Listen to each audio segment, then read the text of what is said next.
Greetings. I am Tom Earl. I know you could be anywhere, so the fact that you are here today sharing your greatest gifts, your time and energy, it means the world to me. I hope you know that in this moment you are valued, you are loved, and you are appreciated just as you are. My friends, I have a new series for you. This is called the Listening Deeper or the Re-Listen series. You can call it either one. I know I am. Now, you may have heard this intro before. We are using the same intro for this series. So have no fear if you're listening to this again and thinking, oh, I've heard this episode before. Don't worry.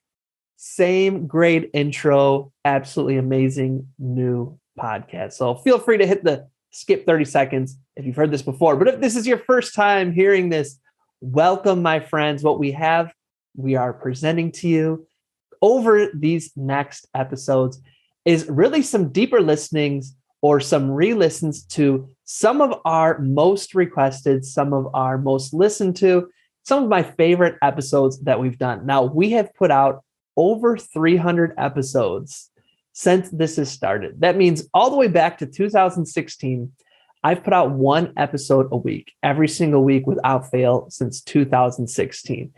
That means there's a lot of really awesome interviews, solo episodes. There's some really great things in there that you probably haven't heard if you're just joining us, or even if you're a longtime listener.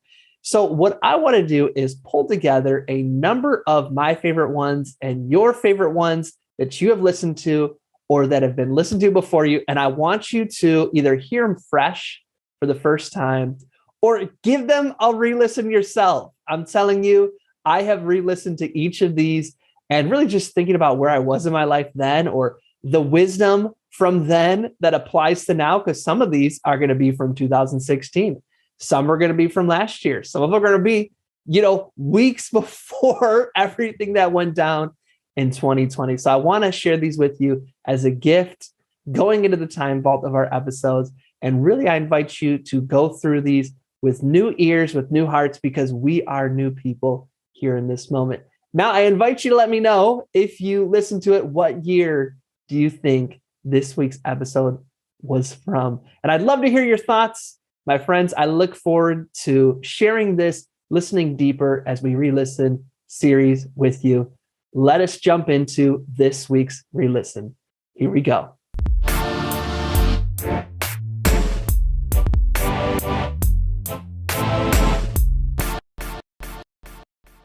As you can see, I am not alone. I have an amazing guest. She goes by the name of Dr. Natalia Wiechowski. How's it going today? Thank you so much, Tom. I mean, it's been a fantastic day, and I look forward to having a beautiful and fun and profound conversation with you.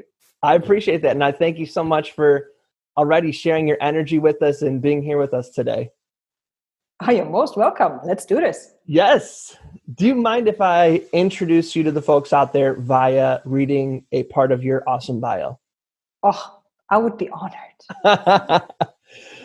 Dr. Natalia Wiechowski's aim is to develop and bring together a tribe of 1 million out-of-the-box thinkers and doers who do not only challenge, but also change the status quo. Natalia consults and speaks globally, comes from Hanover, Germany, and lives in Dubai. She edutained on conferences and events from all over the world. She started as a social scientist, turned into a doctor of philosophy, a LinkedIn marketing unicorn, a Forbes Coach Council member, top expert, a LinkedIn learning author, and the Middle East leading edutainer. Books, food, exploring new places, self-improvement, music, dance, stuff that glitters, unicorns, and ticking things off her to-do list make her happy. That's what's up. Yeah, that describes me pretty well, especially the unicorns and the glitter stuff. Ooh, and if I could have that with food, I'm a happy one. I love it. So we always like to start the interview by saying, as much as, I'm hearing you say the bio captures you really well, there's some things about you we'll never learn from a bio, right? So what, if we really knew you, if we were your friend, if we were somebody that was hanging out with you all the time, what's something about you that we could never learn from your bio? A lot of people don't know that I was a professional dancer for over 10 years. So my family is a very, very athletic family. My mom was an ice skater, and my dad used to be a ski teacher in a certain phase of his life. So I think I came like, I was born and then I was crawling. And I think the next thing that I learned was, me being on skis, and then me being in ice skates, and then me driving a bicycle. And then I tried badminton, and then I was swimming, and then I was like, ah. So, I'm a very athletic person, and I tried a lot of things, but I realized that dance is my thing. I love the stage. I love to express myself through dance. And I did that, I was a background dancer for a few years, and I was also participating in competitive sports. So we were a team, and we were dancing on German championships and European championships and World Cups, and we were training up to six times per week. So I think this is where the edutainer thing comes from. But that's something I stopped a long time ago. And I think 2020 is the time to go back to it. So stay tuned. You heard it first here, folks. I love that. I can't wait. My daughter's 6 months right now, and I can't wait to teach her how to ice skate. Definitely one of my, right away, you're going to learn how to skate. So I love that. Yeah. So when they're small, they soak up everything like a sponge. And when they fall, it's not so painful because they're so tiny and they don't weigh anything. So I think that will also have such huge positive impact on her mindset and her ability to fail and to learn and grow through it. Yes, I like it. And then we got it recorded because I'm pushing hard for her to play hockey. So we heard it. We heard it from you right away. And speaking of, how would you like to be referred to? Dr. Natalia, Dr. Wiechowski, how do you like people to address you as we're getting to know you today? Well, the majority of my friends call me either Nat or Dr. Nat or Natalia. So literally choose whatever you prefer. I'm super easygoing with that. All right. We'll try to throw them all into the mix. We'll see how they all land. Fair enough. Play with it and figure out what you like or resonate with the most. There we go. So it sounds like you have quite an extraordinary origin story, that you've taken many twists and turns along the way. So why don't you kind of, the Google, where you can drop the Google person onto the map and zoom, now it gets you that street looks like. Why don't you drop us onto the part of your life where you think it's best to kind of start with sharing us how you came to be all of these great titles, the LinkedIn marketing unicorn, edutaining all across the world. Take us back. Where did that begin? I think it began with my first job. So I studied social science, and I had the focus, or I studied social science with a focus on sociology. And when you are a social scientist, the job doesn't exist for you. When you study medicine, you will very likely become a medical doctor. When you study law, you'll become a lawyer. When you study architecture, you're becoming an architect. But as a social scientist, people end up in marketing, people end up in HR, people end up in nonprofit organization, people end up in, literally anything. And especially in Germany, the social status, or the way how people perceive social scientists and sociologists, is not as high as in the US or UK. So a lot of people in Germany always joke that, you're going to end up as a taxi driver. Ooh. Which I find not so nice towards the taxi drivers. But I asked myself, okay, fine. So what on earth am I going to do? So I got the opportunity to work in the UAE, so to leave Germany and to start working in a project in an educational institute, and my job was to set up a library from scratch. Did that for 3.5 years. Then I realized, working for the government is fine, but it's not for me. I was 23. I was too competitive. I still wanted to go out and achieve stuff. And that's kind of a job that you can have when you're, with all my respect, and I don't mean that in a negative way, if you're more in your late 40s, beginning of 50s, and you're not a very ambitious person, and your job is not very important to you. It's just the way how you are. No judgment. That's just how you are. Fine. Cool. Okay. So then I moved into the private economy and worked in marketing for 2.5 years. And I did that in the logistics industry. Okay, fine. Great.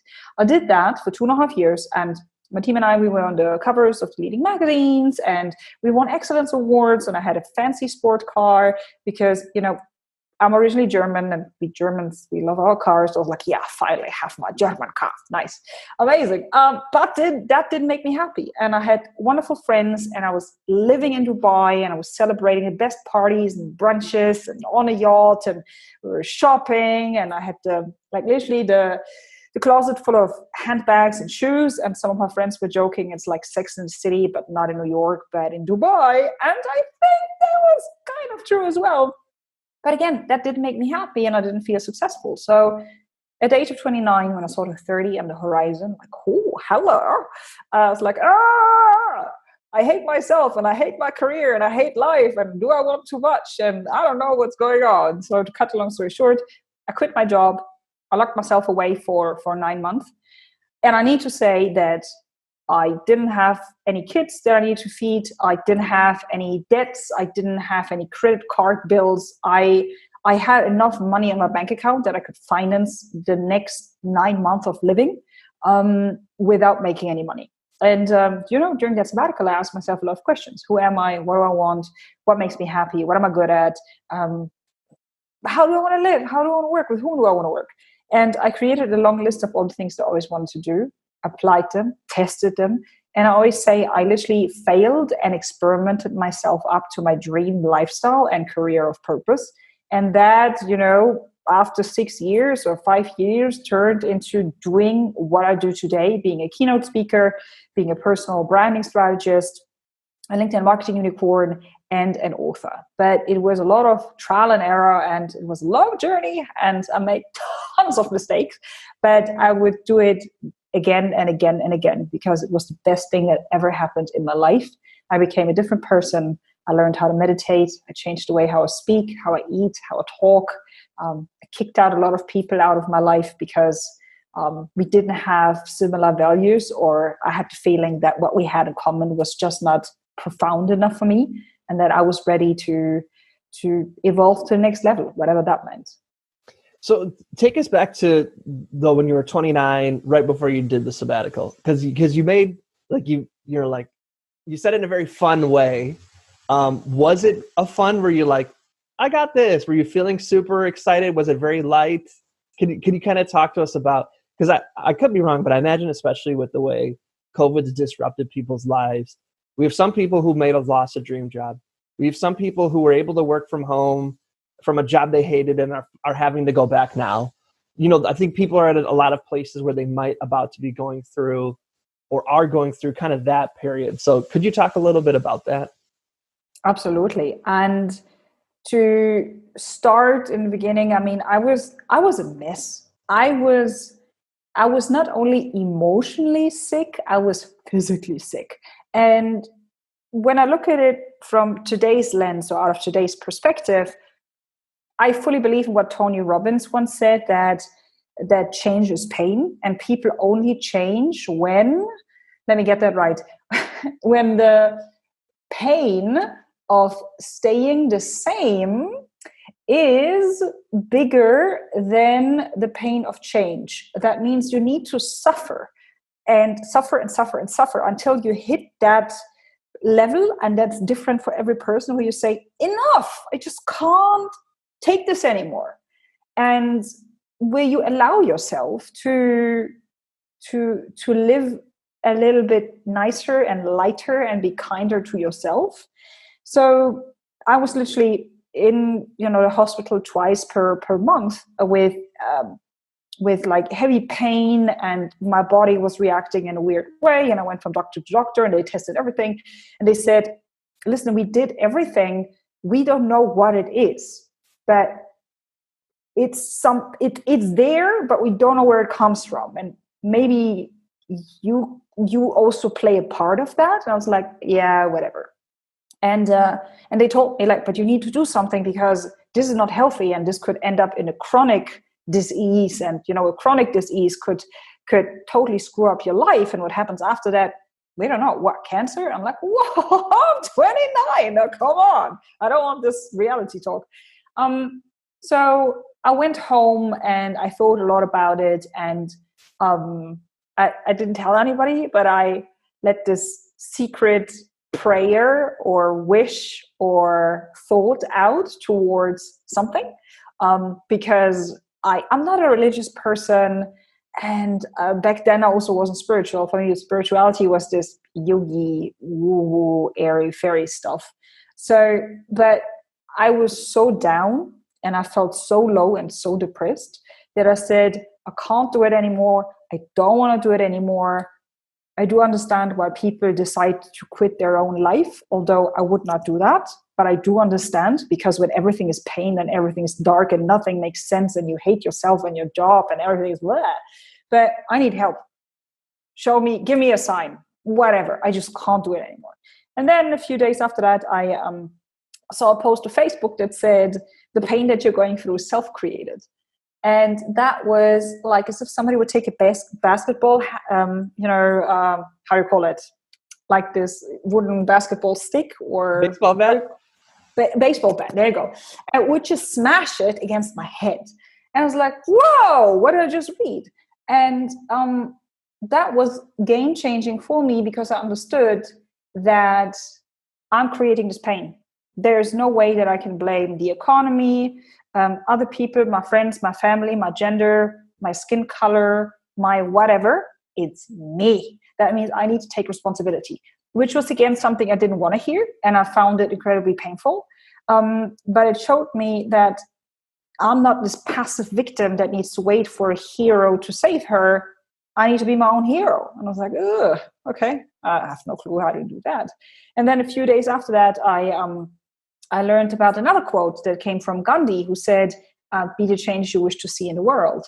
And that one really resonated with me, because I'm a very sensitive person. And since I'm a child, I'm like, oh, the world is terrible, and we're killing the oceans, and we're killing animals, and why are people so negative? Oh, my poor mom, she had to listen to all of that.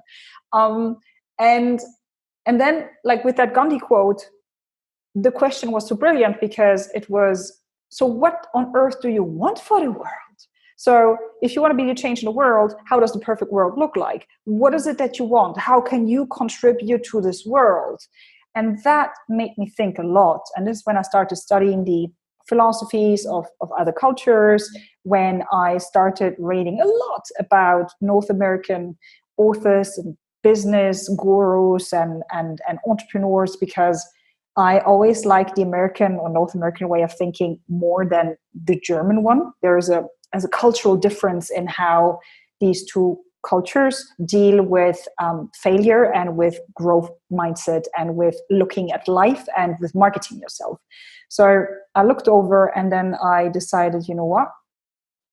Let's do this. Let's learn from the best out there, and let's test all of that. Let's apply it to this sick, crazy, little negative, depressed something. And if that works, then, well, I have a deal with whoever's up there.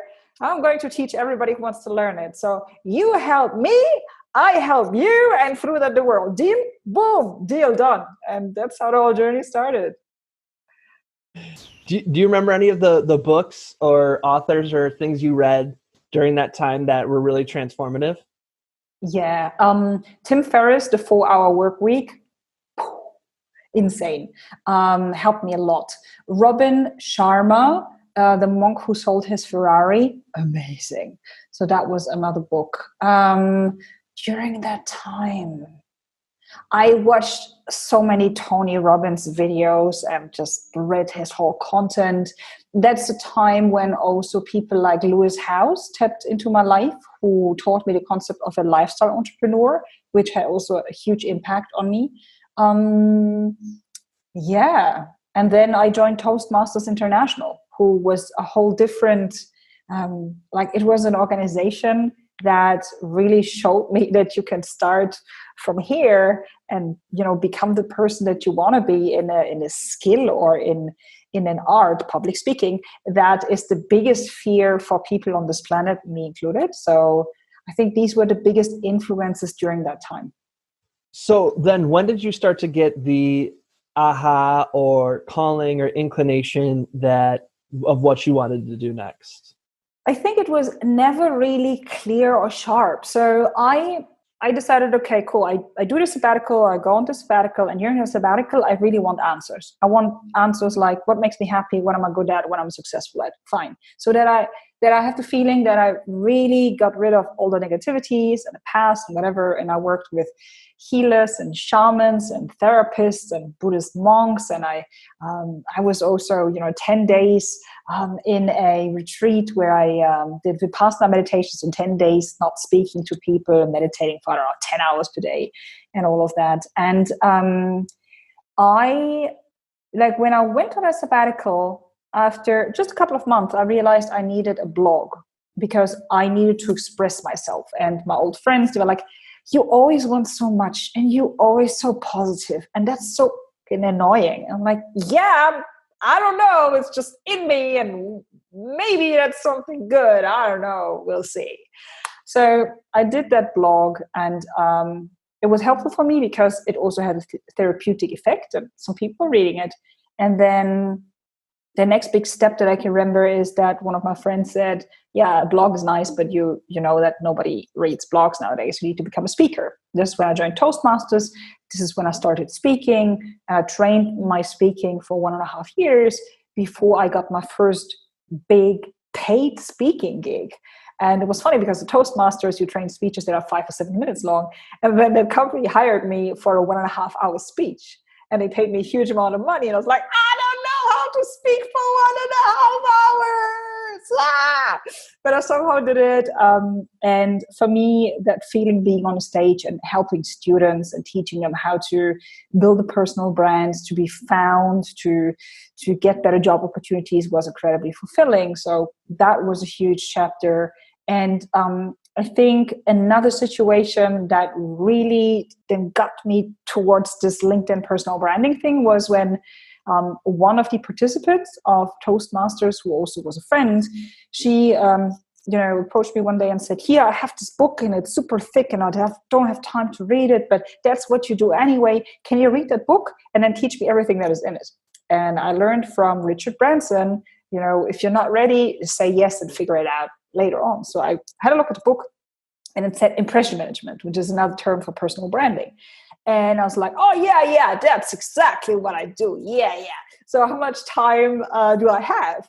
And she's like, yeah, so like 3 weeks, maybe a month. So I was like, okay, fine. So I started reading the book, and that book was so profound. It was from a German professor, and he basically used his knowledge as a social scientist and his understanding of society, combined it with Shakespeare, what if life is just a stage and you need the applause of other people to make the most out of your life, and then showed what kind of things we can do in order to achieve our goals. And then I was totally fascinated about LinkedIn and Instagram. It's like, if I throw all of this together, I put it all into a huge pot, and I maybe read a little bit more about this and read a little bit more about this makes sense. And I can build a business around that. So that was another huge point. And this is then when I, went out and tested all of it. And at a certain stage said goodbye to Instagram, because I realized there are just too many coaches and people who teach Instagram. And I realized that teaching people how to do public speaking is nice, but I need to be there in person and I want to work more from home. So this is how this portfolio got down to this. And then it was all about personal branding and LinkedIn, and the rest is history. I love it. And we're gonna jump into the branding and the LinkedIn tactics and tools, if you don't mind. But first, I just want to ask a couple questions before we kind of move on from the mindset part. One is, so I noticed right away in some of the things you were saying, like you're saying, no, I feel like people disrespect taxi drivers when they say this, or no disrespect to people who want this job, or a couple things throughout the interview. You've demonstrated your ability to put yourself in other people's shoes and imagine how they might feel about that. And so I heard you use the word, I've always been sensitive. For me, that sounds like empathy. Can you talk a little bit about, I just would love to hear your reflections upon that characteristic, because I think it's a really important quality in a leader. And so I think it's always helpful for people to hear someone who's, has achieved both happiness and success talk about it. Yeah, I would love to. So for me, learning how to meditate was incredibly eye-opening. So my brand is called Think Natalia, which shows that thinking is one of my biggest assets. Fantastic. But it's also one of my biggest flaws. Because thinking is great, but I think our society puts it on a pedestal as about the big thinkers and about the big poets. And they're important. They're amazing. We wouldn't be where we are as a civilization without these people. And I love thinking. I love to figure stuff out. I love to create. But if you want to live a balanced and successful life, you need to go one step before that. And that is being. And there is a big difference between living and merely existing. Again, Shakespeare. But the essence of it is being alive and being. And that is only possible if you are, now we go towards ekatole, in the now, in the here and now. The way how we have been socialized, brainwashed, use whatever word you want to use, is that we're continuously either in the future worrying about something that's going to happen or not going to happen. And 99% of the stuff that we make up in our mind is never going to happen. Or we dwell in the past and beat ourselves up for something that we do or didn't do. So being in the here and now is incredibly difficult. So that's something that we human beings are challenged with, or that's something that we needed to learn. And that's something that helped me to slow down, to reflect, and to observe my own feelings, to observe my own thoughts. And this is when I realized that there is an entity in me, some people call it ego, that continuously need to judge. She's fat, he's ugly, that's stupid, that's pretty, I don't like this, oh, that's nice.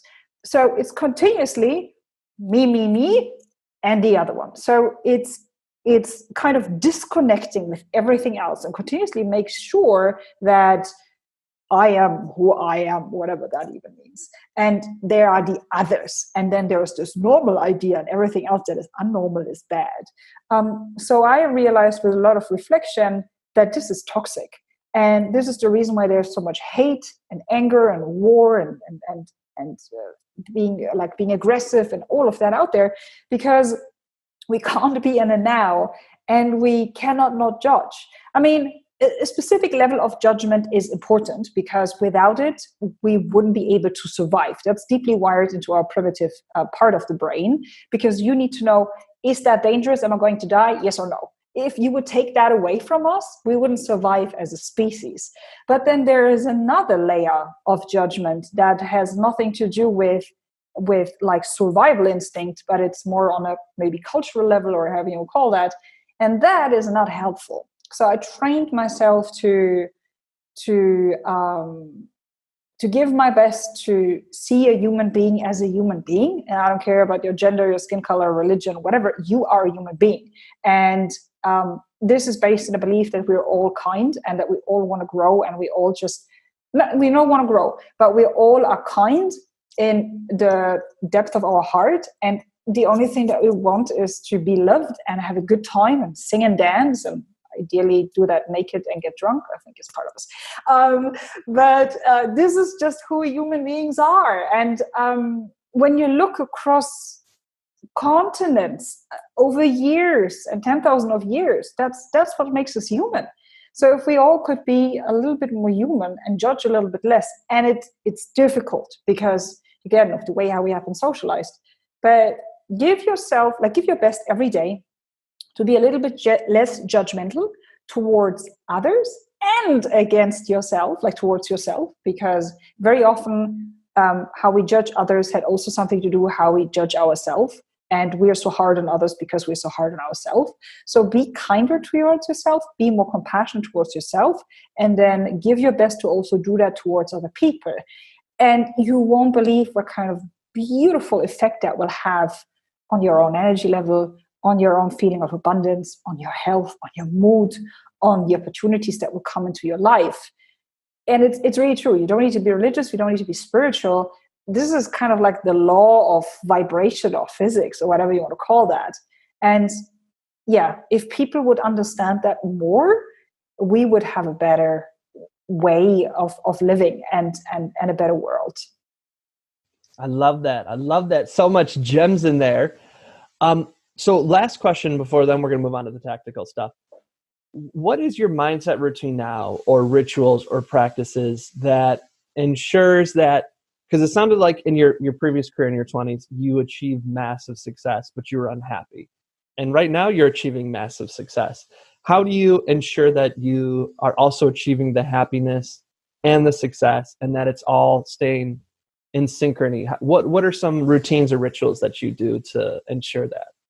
Sure. I think the most important point is that people understand that happiness means something different for every person, and success means something different for every person. And when you don't figure that out for yourself, you will continuously run after people, job, relationships, external stuff, until you finally find out what it is that you want. And this whole thing works on the inside. So you need to figure it out what it is for yourself.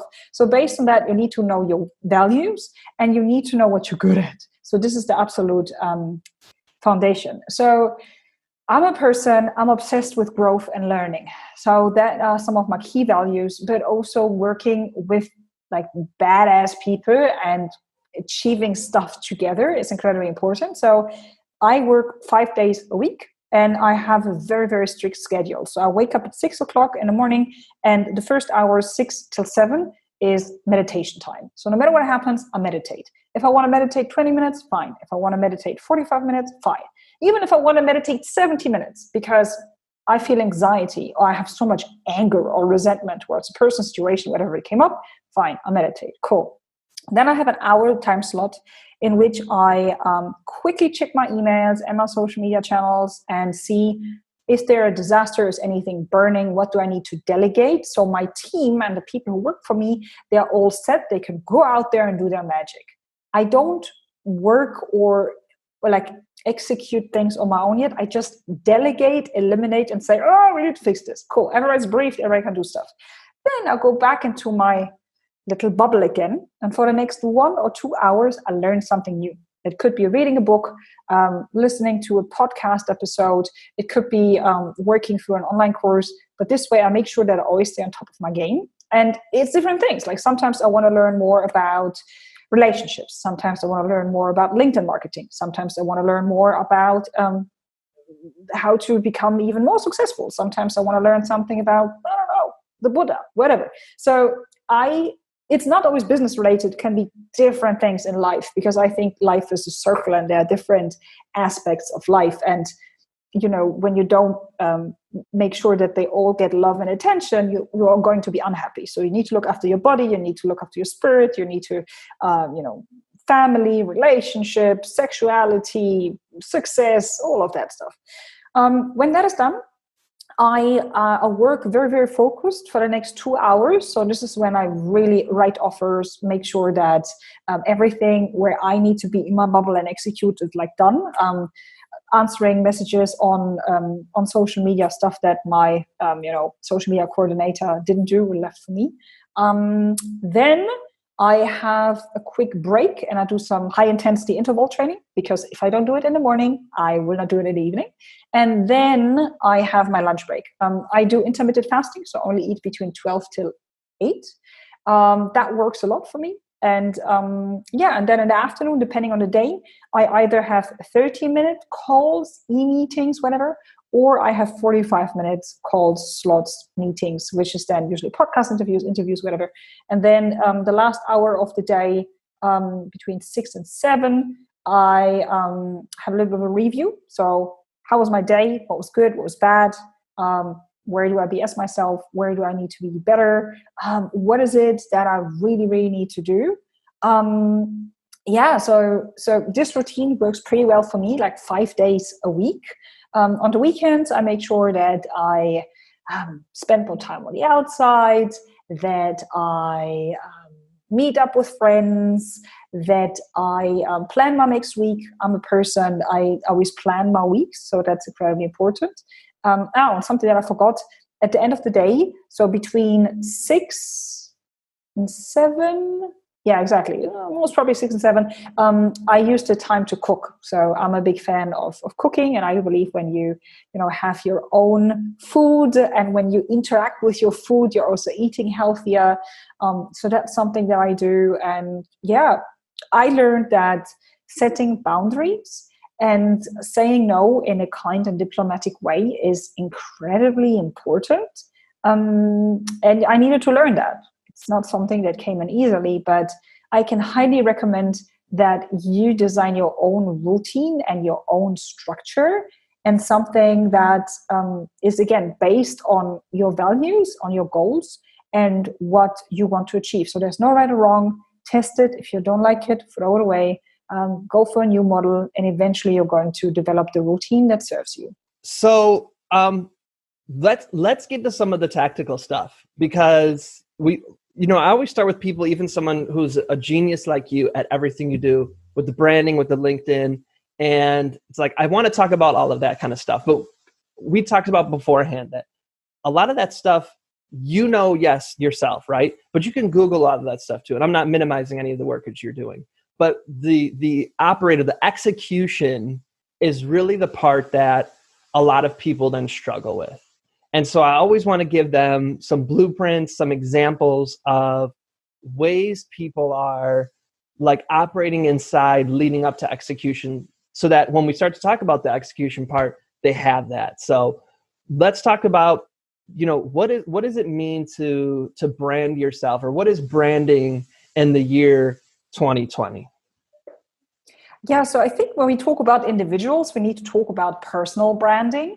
And I think it was Jeff Bezos who said that your brand is what other people say about you when you're not in the room. And Seth Godin said something beautiful like, your brand is, your story and how you talk and how you speak and how you walk and how you make people feel and all of that. And I'm paraphrasing here. That's not the original sentence. But he said all of that has then an impact on the decision, will that person buy from me? So in the end, people don't buy from businesses or from brands. They buy from people. They buy from charismatic people. They buy from inspiring people. And they buy from people with a character. And now some people say, okay, well, I thought I don't have a personal brand, but now I understood, okay, I have a personal brand. So why do I need to do it? Because people are judgmental because we just talked about it. And if you don't take the reins of leadership into your hand and actively shape or steer your personal brand, the perceptions of you online and offline, then other people will do that for you. And not everybody is a kind-hearted, beautiful person. So they might say nasty stuff about you, or they might not have the time to truly reflect and understand who you are. So what they say about you and the way how they talk about you to their friends and their social network might not be, again, who you really are or how you want to be perceived. So make sure that you really design a personal brand or shape it, steer it in a way that serves you. So you need to understand, why do I want to work on that personal brand? What is my goal? Do I want to find a new job? Do I want to get more clients? Do I want to be seen as the global expert in my team? Do I want to make the world a better place? What is my goal? Because if you don't have a goal, or call it a vision, then you're not going to execute. And this is something that a lot of people forget. So before we talk about LinkedIn profile optimization or how do I make an epic brand, why? What's your goal? If you don't have that, then invest in a handful of sessions with a performance coach, career coach, life coach, whatever. Figure out your why, understand your values, and then you need to really, really design a how would I call that? It's, in the end, it's positioning. So what kind of problems do you solve? For whom? What is the end result? And ideally also, how long does it take? And if you really want to go the extra mile, why should I do that with you or buy from you? Because there's so many other people out there and service providers. If you can answer these 5 questions, you will already stand out in the market. And it doesn't matter if we talk about the dating market or about the job market or whatever, right? So you need to stand out of the gray masses. And you can only do that when you have a clear message and when you have clear values and when you have a clear why. So get this foundational work right. And then choose any social media platform, especially when you want to use social media to, again, get more visibility, generate leads, get more customers, inspire people. Figure out which social media platform is the platform that the majority of your clients use, and then go all in there. Optimize your profile so that people understand who you are, what you do for whom, whatever, and then go 1000% into content. Turn into a content creator. And about that topic, I could talk an hour. What do you think is the number one mistake people are making on LinkedIn? And what do you think is the number one thing they could start doing that would make the biggest difference? I think a lot of people believe that their LinkedIn profile is an online CV, and that's true. I rather see it as a web page or as a landing page or as a shop window. So you need to make sure that people spend a lot of time on your profile. You need to turn it into a source for others. Tell your story, use videos, documents, and use photos and videos and whatever it is, so that I get to know you, that I spent a lot of time there, that I have the feeling like, yeah, that's a cool person. I might connect with him or her. So that is very, very important. Like, change the way how you think. And then there are a lot of individuals who just connect with people that they only met in real life. So they're afraid to approach other people, which come on. It's the world's biggest international networking platform. Reach out to people that you would like to have in your network, and come from the perspective of, how can I serve you? How can I help you? This is also incredibly important, that you don't need to know people in person in order to reach out to them. But when you reach out, please don't pitch your services or products in the contact request message. Also, send a message. Like, a lot of people just click connect, and I'm like, who are you? What do you want? How can I be of service? Like, I don't think we have a lot in common. You don't look like a client. You don't look like somebody that I know or that I met. You live in a country which is rather collectively thinking. So my concept of personal branding, where the individual is in its focus, I'm not sure if you even intellectually grasp that. And I don't want to be mean, but I truly mean it. I don't think it works, and I don't know your culture, so I wouldn't be the right guide for you. So tell people why you want to connect with them, and see a way how you can add value to their life, and that will make a big difference. Number one, optimize the LinkedIn profile, turn it into a landing page or shop window, and then reach out to people, even if you don't know them. But please tell them why you want to connect with them, and then start having conversations. This is where the magic then starts. So I love that. So I know we're running out of time. And so folks, if they're starting to be interested in using LinkedIn, where can they connect with you? Where can they learn more about LinkedIn tactics, tools? Where can they follow you? Where can they do all that kind of stuff? So the easiest way is to actually connect with me on LinkedIn, because that's my major platform. I've also recently published a book. It's called Personal Branding with LinkedIn. It's available on Amazon.com. So in there, I really dig deeper and talk more about the questions that we talked about. What is personal branding? Why personal branding? Why LinkedIn and not Instagram or Facebook? And what are the concrete steps that I need to take in order to become the go-to expert in my field, in the perception of other people. If it's not the book, if it's not LinkedIn, then I'm also on Instagram. They find me on @ThinkNatalia. Perfect. That's how I came across you on Instagram. And I DM'd your team. Was like, I really want to interview her.